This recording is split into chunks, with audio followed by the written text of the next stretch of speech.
बिस्मिल्लाहिर्रहमानिर्रहीम। अस्सलाम वालेकुम स्टूडेंट्स। क्लास 9 है, केमिस्ट्री की बुक है। हमारा topic physical states of matter chapter number 5 to be continue था। और आज हम जो है लॉन्ग जो क्वेश्चन के आंसर हैं 4, 5, 6, 7 ये हम करेंगे। क्वेश्चन नंबर 4 है define and explain the Charles law of gases. 5 है describe the process of diffusion in liquids, state the factor which influence it. 6 how boiling point is affected by different factors. Define 7 है define vapor pressure and justify that it is visible in closed system only। जी तो question number 4 की तरफ चलते हैं। Question number 4 है define and explain the Charles law of gases. Page number 101 पे इसका answer है। इन 1787 French scientist J Charles proposed his law to explain the relationship between volume and temperature, keeping the pressure constant. He states that the volume of a given mass of a gas is directly proportional to absolute temperature if the pressure is kept constant. फिर इसका mathematically representation of Charles law. According to Charles law, if temperature of a gas is increase its volume will also increase. Mathematically it is represented as, यानी ये जो है हमने पीछे जो law किया था उससे बिल्कुल उल्ट है कि गैस जो है उसका टेम्परेचर जब इंक्रीज़ होता है तो उसकी वॉल्यूम भी इंक्रीज़ हो जाती है। अच्छा जी, मैथमेटिकली किस तरह बता रहे हैं कि v जो है वो यहाँ पे दिखाया जा रहा है अल्फ़ा टी या v is equal to K T. K constant के तौर पर है तो v divided by T is equal to K, यानी वॉल्यूम और टेम्परेचर डिवाइड है तो वो कांस्टेंट यानी k होगा। Where k is proportionally constant then when temperature increases the volume also increases. ठीक है, for example that if you double the temperature from 300 K to 600 K at constant pressure the volume of a fix mass of the gas will become double. Last law में हमने जो पढ़ा था उसमें जो है इसके बिल्कुल रिवर्स रिएक्शन था। यहाँ पे क्या हो रहा है कि अगर उसका प्रेशर जो है कांस्टेंट है और टेम्परेचर 300 केल्विन से बढ़कर 600 केल्विन हो रहा है तो उसका जो मास है गैस का वॉल्यूम वो भी डबल हो रही है। नीचे आप इसमें जो है आपको पिक दी हुई है, आप उसमें इसको देख सकते हैं। ठीक है, अच्छा नेक्स्ट जो पेज पे है, Imagine you have a gas at a certain temperature T1 and volume V1. If you change the temperature T1 to a new volume T2, the volume V1 changes to a new volume V2. We can use Charles law to describe both sets of condition.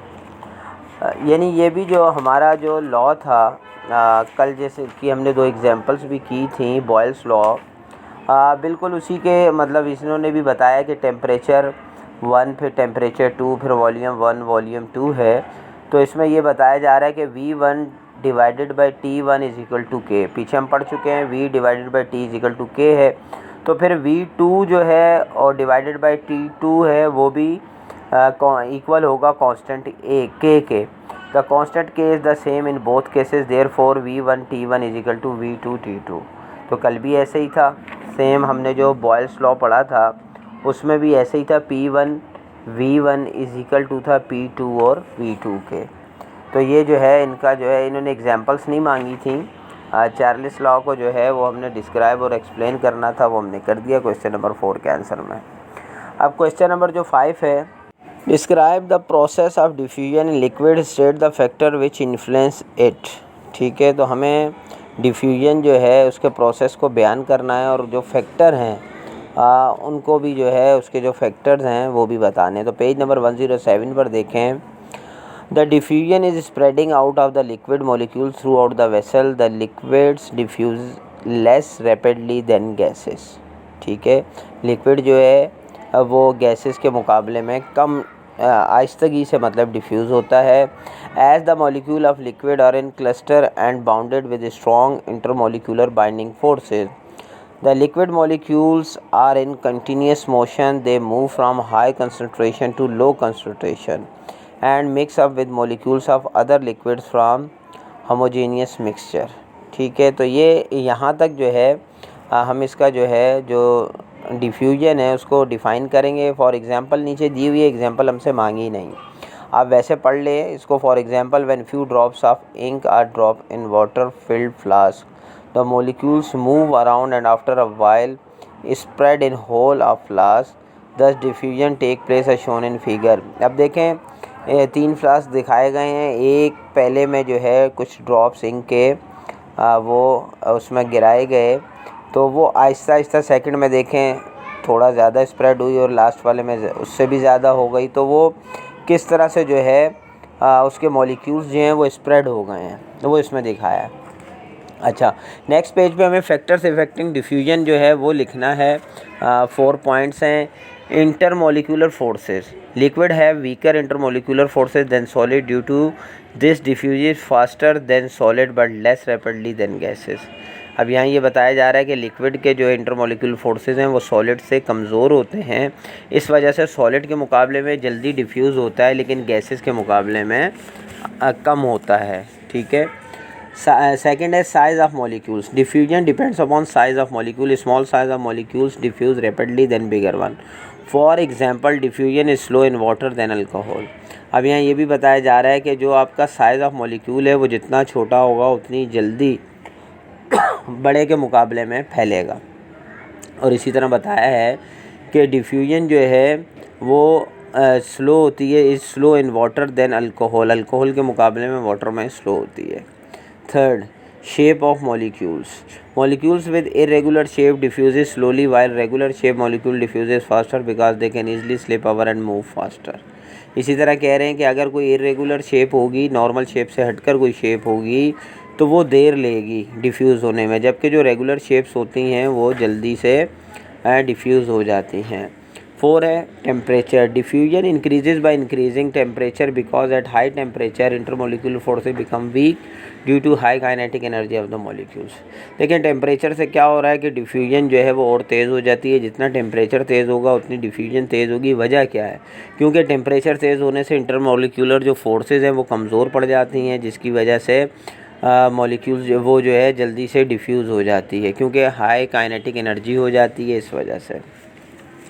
ये हमारा question number 5 था। Question number 6 है how boiling point is affected by different factors. अब boiling points के जो है हमने सिर्फ डिफरेंट फैक्टर्स ही बताने कि वो किस तरह इफ़ेक्ट होता है बॉइलिंग पॉइंट्स, जो उसके फैक्टर्स हैं। तो पेज नंबर 106 के एंड में है फैक्टर्स इफेक्टिंग बॉइलिंग पॉइंट। इसके 3 फैक्टर्स हैं। Atmospheric pressure, the boiling point is directly proportional to atmospheric pressure. Boiling point can be increase by increasing atmospheric pressure, for example working of pressure cooker. अब वो बता रहे हैं कि atmospheric जो pressure है वो डायरेक्टली प्रोपोर्शनल होता है, ठीक है। और वो ये कह रहे हैं कि जैसे जैसे एटमॉस्फेरिक प्रेशर बढ़ेगा तो बॉइलिंग पॉइंट भी बढ़ेगा, ठीक है, जैसे प्रेशर कुकर की मिसाल दी जा रही है। सेकेंड है nature of liquid, the boiling point depends upon the nature of liquid as polar liquids have high boiling point than non polar liquids because polar liquids have stronger intermolecule forces than non polar liquids. Boiling points of few liquids are given. सामने एक chart दिया हुआ है, वो आपको बनाना नहीं है, सिर्फ आपने इसके इफेक्ट जो है फैक्टर्स लिखने, तो आप वो उसको शो मत करें। तो यहाँ ये बताया जा रहा है कि जो पोलर लिक्विड्स होते हैं वो चूँकि उनका हाई बॉइलिंग पॉइंट होता है नॉन पोलर लिक्विड के हिसाब से। क्यों? कि उनके इंटरमोलिकुलर फोर्सेस जो हैं वो स्ट्रॉन्गर होते हैं। थर्ड है intermolecular forces, the intermolecular forces play very important role in the boiling point of liquids. Substance having stronger intermolecular forces have high boiling points because such liquids attain a level of vapour pressure equal to external pressure at high temperature. Intermolecular forces जो है वो बहुत अहम role अदा करते हैं boiling points किसके, liquid के बॉइलिंग पॉइंट्स में। जो सब्सटेंस होते हैं इंटरमोलिकुलर वो स्ट्रॉन्गर फोर्सेज होती हैं उनकी हाई बॉइलिंग पॉइंट, जिसकी वजह से लिक्विड जो है वो एक ख़ास जो है लेवल हासिल कर लेता है वेपर प्रेशर का, और वो किसके इक्वल होता है, एक्सटर्नल प्रेशर के। अच्छा जी, ये क्वेश्चन नंबर 6 आपका इतना ही है। उसके बाद क्वेश्चन नंबर 7 है define vapour pressure and justify that it is visible in close system only.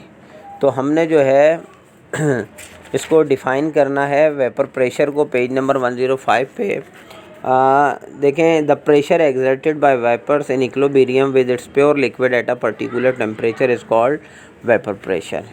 The equilibrium is a state when rate of evaporation is equal to rate of condensation but in opposite direction. ठीक है, होगा क्या, equilibrium होगा किसका, vapour का और condensation का, लेकिन होगा ऑपोजिट डायरेक्शन में. Vapour pressure takes place in a close system because in open system और open surface liquid molecules evaporates and mix up with air. अब वो क्या बता रहे हैं कि जो वेपर प्रेशर है वो हम जो है किसी बंद सिस्टम में, बंद जगह पर कर सकते हैं, क्योंकि अगर ओपन सिस्टम में करेंगे तो जो सरफेस है उसमें वो क्या होंगे, उसके मॉलिक्यूल्स जो हैं वो उड़ जाएंगे और मिक्सअप हो जाएंगे एयर के साथ. तो ये नीचे आपको देखें वेपराइजेशन जो है, देखें ऊपर उन्होंने उसको बंद किया हुआ है एक शीशे के जार से, और उसमें आप देखें लास्ट वाले में कितने ज़्यादा जो है vaporisation is equal to condensation rate. ठीक है, तो एक तरफ जो एरो ऊपर को जा रहे हैं लास्ट वाली पिक में गौर से देखें, और एक तरफ में जो ब्लू वाले एरो हैं वो नीचे आ रहे हैं, यानी वो ठंडे होकर जो वेपर्स हैं वो वापस आ रहे हैं, और ये जो ऊपर जा रहे हैं ये हीटअप होकर जा रहे हैं. Evaporated molecules start gathering over the liquid surface. Initially, the vapor condenses slowly to return to liquid. After some time, condensation process increases and a stage reach when the rate of evaporation become equal to rate of condensation. At that stage, the number of molecules evaporates will be equal to the number of molecules condensate coming back to liquid. At this point, where pressure exerted by the vapor is called vapor pressure. The unit of pressure is expressed in mm of Hg, atmosphere, torr और newton. तो ये जो है इसमें हमारा जो question number 7 था, इसका आंसर यहाँ तक कंप्लीट हो गया है. आई होप कि आपको अच्छी तरह से आंसर समझ आ गए होंगे. अगर कोई चीज़ रह गई हो, समझ में ना आई हो, तो आप मुझे कमेंट करके पूछ सकते हैं. इसके अलावा मैं आपसे बार बार ये रिक्वेस्ट करता हूँ कि आप मुझे वीडियो कैसी लगती है आपको कमेंट ज़रूर किया करें. इंशाल्लाह नेक्स्ट वीडियो में मिलते हैं. जब तक के लिए इजाज़त दीजिए. अल्लाह हाफ़िज़.